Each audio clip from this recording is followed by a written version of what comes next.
Hi YouTube, it's Kathy and this is my March 2020 reading wrap-up. If you're not already aware, I do weekly entertainment wrap-ups where I talk about everything I read, watch, and listen to, but right now we're just talking about the books.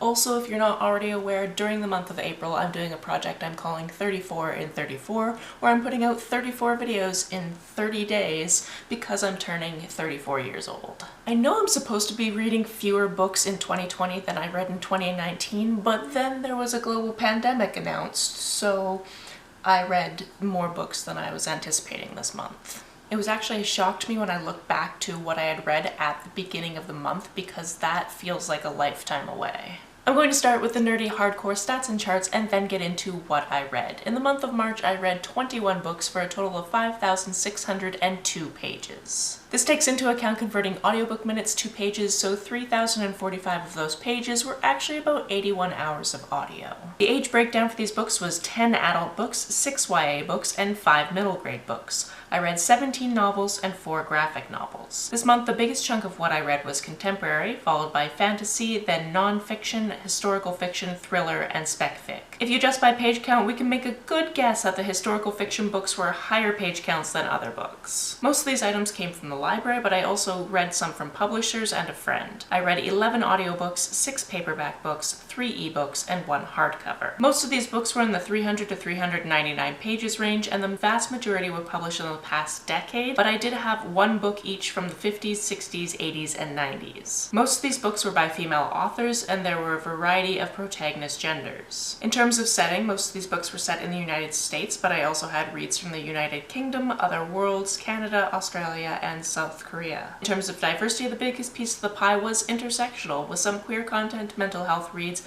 a feminist read, but 19% of the books had no discernible diversity. In terms of star ratings this month, I had 2 3-star books, 4 3.5-star books, 8 4-star books, 2 4.5-star books, and 5 5-star books. Let's start with the lowest rated read and work our way up to the highest, shall we? My first 3-star book was a middle grade read called The Magic Finger by Roald Dahl. This one was actually narrated by Kate Winslet, and I read it during audiobookathon because I was looking for books that were fiction and were narrated by celebrities, and I got a group of Roald Dahl books to listen to.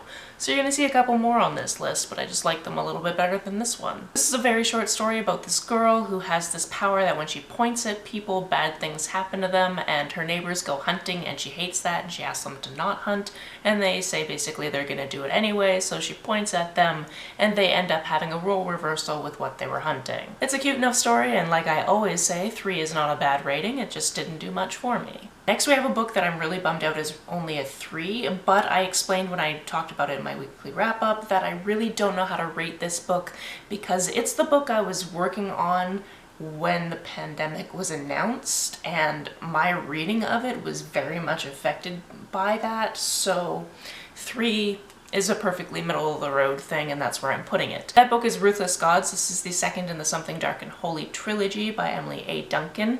Being the second book in a series, I can't tell you all that much. I also suggest going back and revisiting what happened in the first book. I didn't really find any good ways of doing that, so I just kind of watched my wrap-up of the first book, but because I don't tend to talk too much in depth about characters because spoilers, I had forgotten a bunch of things and had to kind of remember them as the book was going on. That being said, it was very fun to revisit these characters. The world is incredibly dark and I like that.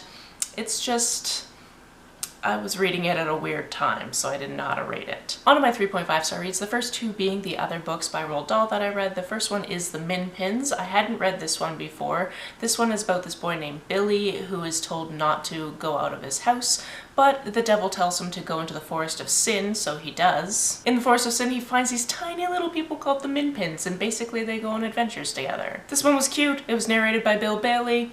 I don't have that much to say about it. The other Roald Dahl book I read was actually a reread because this is the only one I read as a child, and that's The Twits. This is basically about an older couple who spend all of their time playing pranks on each other and just being mean and despicable in their retirement. There were tiny aspects I remembered of this from when I was a kid, such as Mr. Twit putting little pieces of wood at the bottom of Mrs. Twit's cane to make her think that she was shrinking. I remembered that to this day, but I didn't remember the whole side plot with the monkeys because they used to train monkeys and now they're retired. So that was a whole new thing for me to remember. This one was also narrated by Richard Ayoade, who I personally love from the IT crowd, so that was a definite bonus. A book with a full cast narration that I listened to is called It Wasn't Me. This is a book about 5 students who are in detention because they were all around when this very despicable act took place at their school. This boy had hung some photos in the student gallery. Those photos were defaced. All of these students were around, so all 6 of these students are there with the teacher basically doing a restorative justice circle. Also, that teacher is under pressure to find out who actually did it because we still don't know, and there's a chance that her job will be affected if she doesn't find out. This one is middle grade, and what I really appreciated about it is we got to learn a lot about all of these characters. They all had their own little flaws or their secrets, and I went into it not really caring who had done it. I assumed like maybe somebody outside of this group had done it, and we would find out during the book, and we did find out, and I liked how it wrapped up. My last 3.5-star read was In the Dreamhouse by Carmen Maria Machado. This is a very important book, and I think it's only a 3.5 for me just because the writing style didn't particularly work for me. That being said, it is a very impactful book. It is all about domestic abuse in queer relationships, through the lens of everything she experienced being a type of dream house. Or dream houses in different genres, such as dream houses as haunted houses, or dream houses as westerns, or things like that. I honestly thought it was a very interesting way to approach this topic and to create this memoir, but at the same time it didn't particularly work for me. And that's fine. I still very much enjoyed my time with this book, as much as one can when you're talking about emotional and domestic abuse. On to my 4-star reads, the first one being My Lady's Choosing. This is an interactive choose-your-own-adventure romance novel, and this had been on my TBR for quite some time, and then the other day my friend Gray popped up on Facebook Live saying, hey, I'm gonna read some bad romance. And I was like, sure, I want to watch you do that. And it turns out that that's what he was reading. He decided to start reading through this, and then whoever was watching got to vote on which path we would take. Admittedly, there were some times where we didn't get to choose our path because this is historical fiction, so it was basically like, well, if you choose this other one, you're just going to die, so you have to choose the first one, turn to page 165. That being said, the people that were watching along, and we did this over 2 nights because it was quite a long process, basically went, you should be going for that lady, and Gray was like, you know what, there's actually one storyline you can follow where you end up with a woman, so let's see if we can do that. And we were very successful. So it is fun to go into it and be like, should I go for the brooding rich guy, or that really cute Scottish guy, or should I just go for my friend Evangeline because she's hot? And then there were other potential love interests along the way. It was very fun to do this in this interactive way, and I even said, I'm counting this as a thing I read because I was there for the entire journey. So it's as though I was listening to it as an audiobook, but it was in real time with my friend who lives in the UK. Next, we have the 3rd volume of Fence. This is a graphic novel that takes place at this very prestigious school where these students are trying to get onto the fencing team. It is very highly competitive. Our protagonist is there on scholarship, so if he doesn't make it onto the team, he won't be able to continue. Also, his father went to this school, but he didn't grow up knowing his father. He just knows who his father was and kind of wants to make him proud, even though they don't know each other. It's that kind of dynamic. It's really just about proving himself. I don't think I'm alone in thinking that this is going to be a romance between Nicholas and his roommate, but it's very, very slow burn if it is, because they still haven't gotten together, even though there's been some moments where like, ooh, this could be taken in a queer way, and it's just like, no, can we just actually have the queer content? That would be cool. Something with great queer content right on the page was the 2nd volume of The Avant-Gardes. This is about a girls' school where they have a basketball team. It is a very small team. There's also non-binary characters, which I really dug, and they are trying to make sure that their league continues to exist because they would like to continue to have this team. This volume was interesting because it seemed like every issue is following a different member of the team. So we got the point of view of one character from the 1st volume, and now we're seeing all the points of view of the different characters on the team in this volume, and I really liked that approach. We really got to know these characters better and bond with them, and I really liked that. Also on the graphic novel train, I read The Handmaid's Tale, the graphic novel. This wasn't the best thing that one could read given the current circumstances, but it is something I had put on hold from the library weeks ago, and it came in on the day that the library was closing, so I figured since I asked for it, I should take it and read it. This was a revisit to the story for me because I have read the book before, although I have not watched the TV series. The art was very cool, and I found out when I finished it that the artist is actually local to Victoria, which is where I live, so that was just a fun little Easter egg for me. This month I also read an arc of Weightless by Ian. This is a novel told in verse about this non-binary character named Kitty who goes to a party and gets drugged and raped, and it's all about finding out who did that and potentially taking revenge or figuring out just how to continue living their life.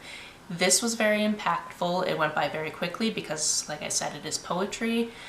It has so many trigger warnings and it is very dark, but it was also a very compelling read. Once I started reading it, I couldn't put it down. This book, I believe, comes out later this month. This month I also read a Korean thriller in The Only Child. This has a few different points of view characters that we follow around. We start out with a couple of arson investigators and they find this child at one of the arsons, so that child is returned to her father. We also follow the psychiatrist who is going to meet with this serial killer because she is the only person that the serial killer will talk to. And then eventually all of these characters are intermingled into one plot. Although I found a lot of this at the beginning and through the middle and towards the end very predictable and it kind of went the ways I thought it was going to go, it was still very compelling and I really wanted to know how it was going to end, and there was a twist I didn't see coming at the end, so that was very nice. Speaking of things that were twisty and compelling and I just wanted to know how they were going to end, at the beginning of the month the first thing I read was Big Little Lies. This starts after a trivia night at an elementary school where we know somebody has died at the event, and then it goes back to the beginning of the school year and follows all of these parents of these children who are going into kindergarten at the time. The three main women we follow are Celeste, who has twin boys going into kindergarten, and an abusive husband who hits her and she hasn't told anyone about it yet. We also have Madeline, whose youngest daughter is going into kindergarten. However, her ex-husband of her 14-year-old also has a child going into kindergarten in the same class, and that's nice and awkward because he walked out on them. And then we have Jane, a single mom who just moved to the area whose son is going into kindergarten and is accused of doing something on the first day. This one is interspersed with witness testimony and it never tells you who is the person to have died. You spend a lot of time trying to pick apart all of the details to figure out which of the main three is going to be the person to die. I couldn't stop listening to this. I highly enjoyed it and I'm going to have to watch the TV series now because apparently that is a thing. My final 4-star book was the final book in a series, and that's The King of Crows by Libba Bray. This is the 4th in the Diviners series. Obviously there's not much I can tell you about this. And to be honest, I read this way too quickly. It is a 22-hour audiobook and I think I read it over 2 or 3 days because I needed to finish it before Audiobook-a-thon, and that was a problem. I'm going to go back and reread the entire series now that it's out once I find, affordable paperbacks of all of them because I will want to keep them. Again, being the 4th in the series, there's not much I can tell you besides I really very much enjoyed it. I really liked seeing where these characters were going. I really liked that we got a conclusion. It's just incredibly enjoyable, so if you haven't read this series, it comes highly recommended by me. Also, January Lavoie is the narrator through all of these books, and she does a fantastic job. On to my 4.5-star reads, on March 31st, I finished listening to the full cast narration of Charlotte's Web. This is a book that I read as a child and hadn't read since, but a little while ago I listened to George by Alex Gino, and that book takes place around a play production of Charlotte's Web, and that made me want to revisit the actual book. This book, like I said, is a full cast narration, which includes January Lavoie, weirdly enough, but the narrator is Meryl Streep, so how could you pass that up?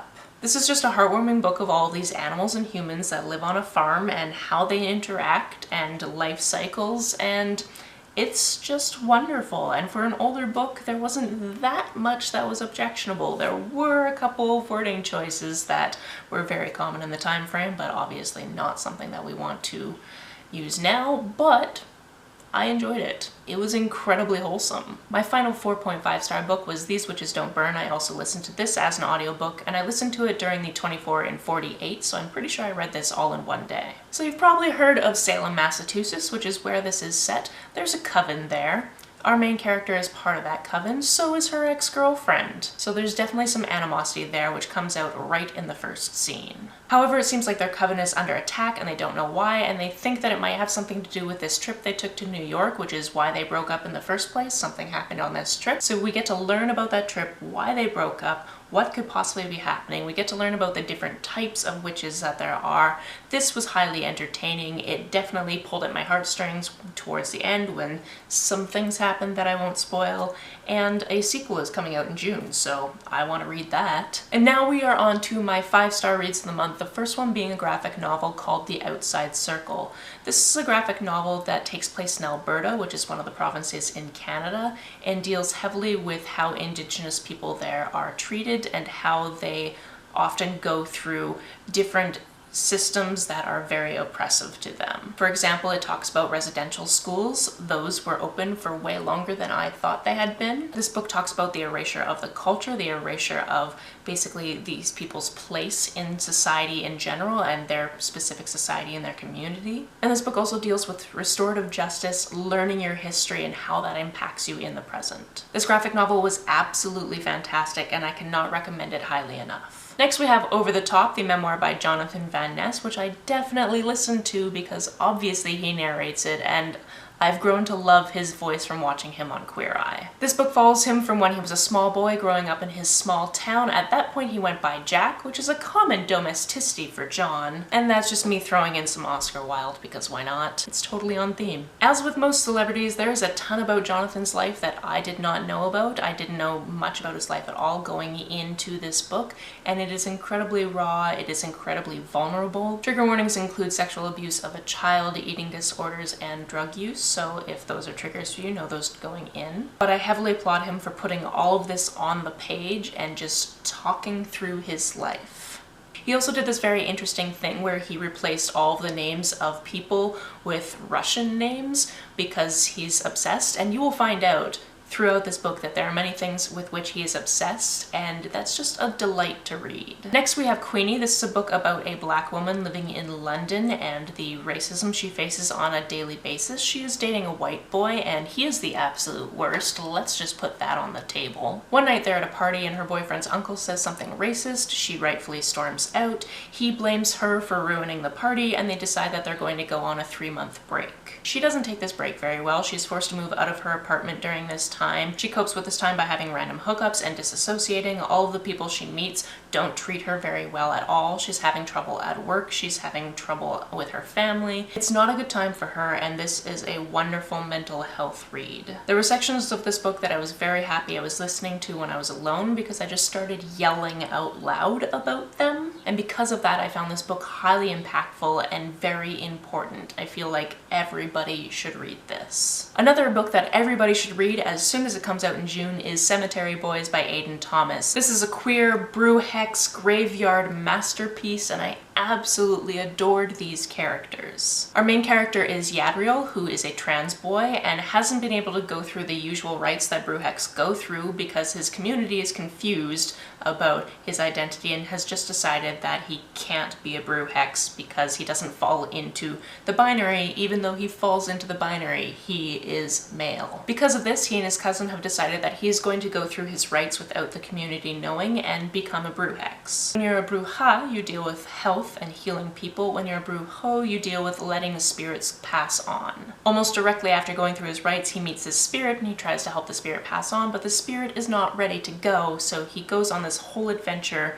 to get this spirit ready to leave without telling his family, which is a very big part of his life. He lives in a multi-generational house in a graveyard, and this is an amazing book. I really very much enjoyed it. If you want trans rep or a spooky setting or characters that you're just going to love or characters that you're just going to want to tell to calm down, but at the same time you're just so passionate about them, this is the book to pick up. I spent so much time flailing at the camera about how much I love Cemetery Boys that my camera battery died and I had to replace it, so if the framing is slightly different, that's why. I also just really had to go with my gut when I was choosing between Cemetery Boys and this last book on my list, my favorite book of the month, because really either of them could have been there, but I decided to go with loyalty for kind of this storyline that I love so much. My favorite book of the month was The Faceless Old Woman Who Secretly Lives Near Home by Joseph Fink and Jeffrey Cranor. This is the third Welcome to Night Vale novel. These are all standalone novels, so technically you can read them all out of order. You don't need to have read or listened to the podcast before, but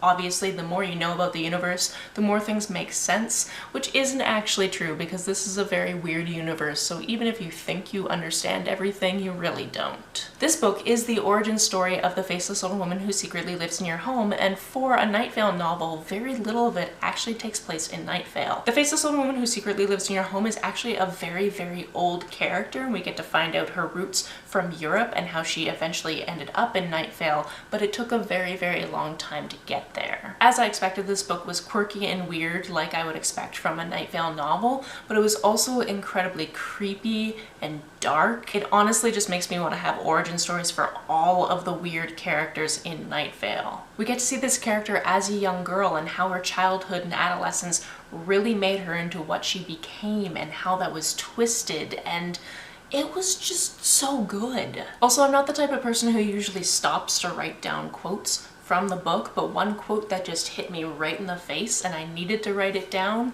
is, "Memory lives inside the eyelids." For 5 words, that quote has a hell of an impact. So if you like weird, creepy, dark fiction, this is definitely a book to pick up. Like I said, you don't need to have read all of the other books and listen to the podcast, although it is recommended because the world is just so much more vast when you have all of these pieces. If you want to hear me talk more about these books or other books for that matter, the playlist for my weekly entertainment wrap-ups is always linked down below. Additionally, the playlist for my 34 in 34 project is also listed down below so you don't miss an episode. If you've read any of these books, let me know about it down in the comments below. On the way down to the comments, if you hit that subscribe button, that would be very nice of you. If you don't feel like leaving a comment but want me to know that you were here, just leave me your favorite emoji or a smiley face if you're on your keyboard. You can like and share this as you see fit, and I will see you very soon. Bye!